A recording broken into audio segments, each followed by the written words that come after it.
Hi and welcome to another YouTube video about Valentines. Surprise, surprise!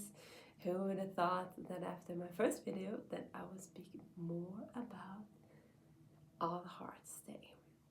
But yeah, here I am.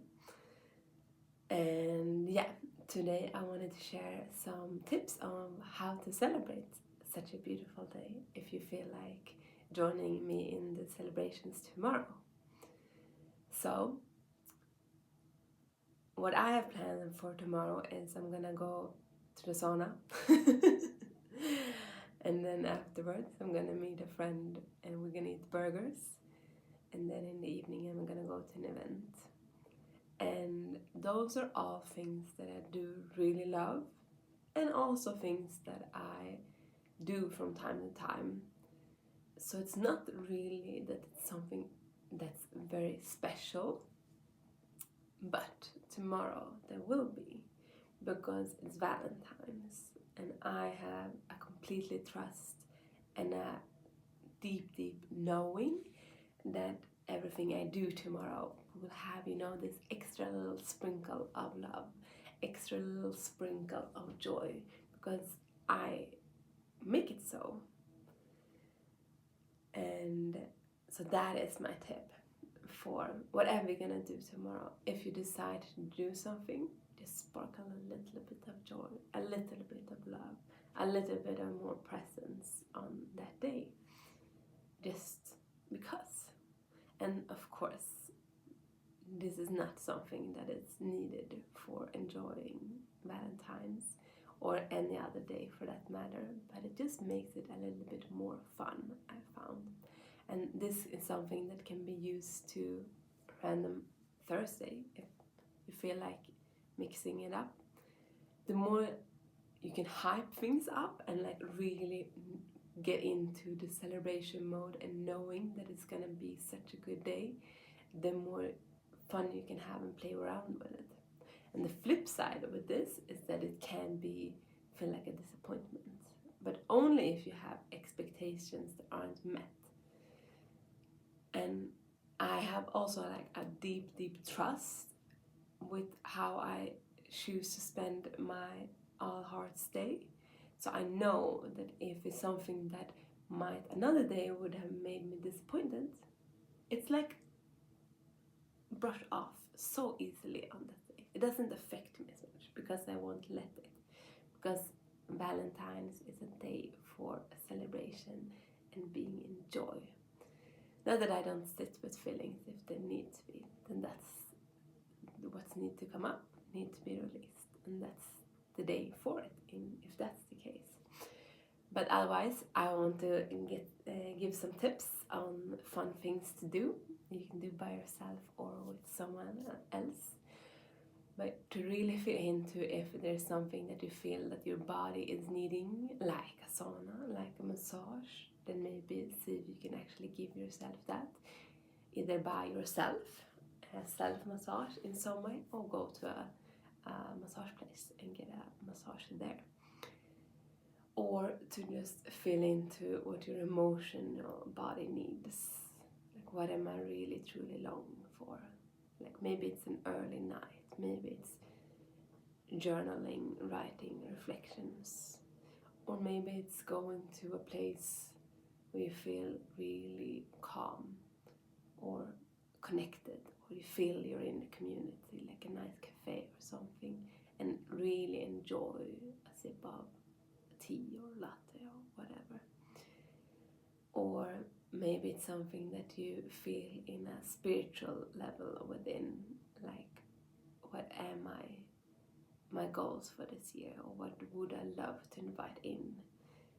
So all those things, and of course these are things that I find enjoyment in my everyday life and do a lot. So that's why I have them as a little tip. But other things that's really fun to do is to write love letters for people. And you can also just write like a little love note and hand them out randomly on like the subway, or to gift random people flowers. There's also such a beautiful practice because it's you put yourself out there a little bit, handing someone a flower, and also without wanting anything back. It's like, oh, here it's a flower for you, and then it's also for when I've done it. It's so fun when people are like, oh no, I don't want a flower, and then it's like, you don't want a flower, but all is good. No one needs to accept a flower from you, but it is fun and fun to be in that place of like give a little joy out. And yeah, otherwise, just like doing things with more presence, I think would be my biggest tip. Or maybe something that is like, either you can go two routes. You do something out of your ordinary routine. So maybe like if you're walking or on your way home from work, try just exploring a different way and see like if you can spot some love around you or something that you find beautiful around you.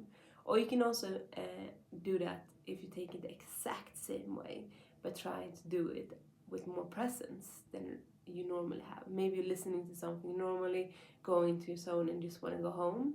Maybe like when you get off the bus, take the headphones off and just like really be there and see, oh, is there something that I find extra beautiful today that I really notice that I may be passing every other day? Or maybe something new that you find. But those things can be really fun to play around with, just to like break the routine or break your own habits.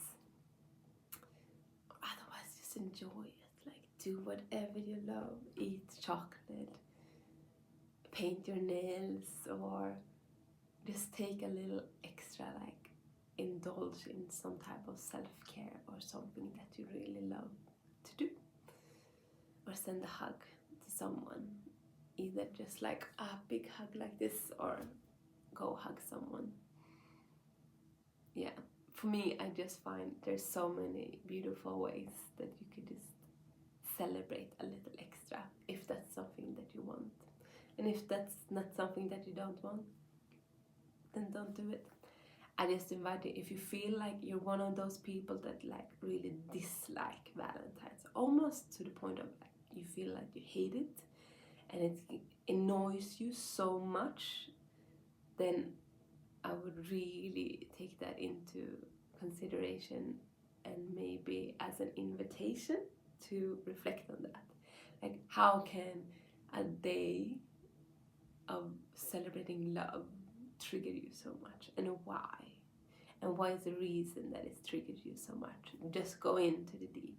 Because knowing that someone else having maybe something, if it's a relationship, a romantic relationship you want, then how can someone else having that doesn't take away it being possible for you to also experience. So just maybe journal about that. If it's something that triggers you a lot. And maybe set it clear for yourself, like what is it that you're actually longing for? I think I said this in yesterday's video, but what type of relationship is it that you want? If it's a romantic type of relationship, yeah, okay, what type of romantic type of relationship do you want? Do you want like a life partner to build and start a family for? Then own that and really hold that dear and move accordingly when you meet new people. That's like, this is my desire, this is my wish for right now. Or is it exploring different relationship styles, or maybe you just want a lover, maybe you just want another type of relationship, or maybe is it that you want to just have the intimacy and the closeness within yourself. Just play around with different views and different types of relationship, and know that you can have the exact relationship that you want, as long as it's with consenting adults. All is possible. And the more you own it and you're really upfront about it, the easier is it for the universe to align you with a person that it also resonates with. So I find that that is a really good practice to hold, and also a very self-loving, and to honor yourself and your own needs and your own happiness and your own dreams and wishes for your life. And that is pretty cool, you know? Okay, I hope that this might have inspired you to think a bit more loving about tomorrow's All Hearts Day. And I leave you with my beautiful little hearts. Okay, happy Valentines. Bye.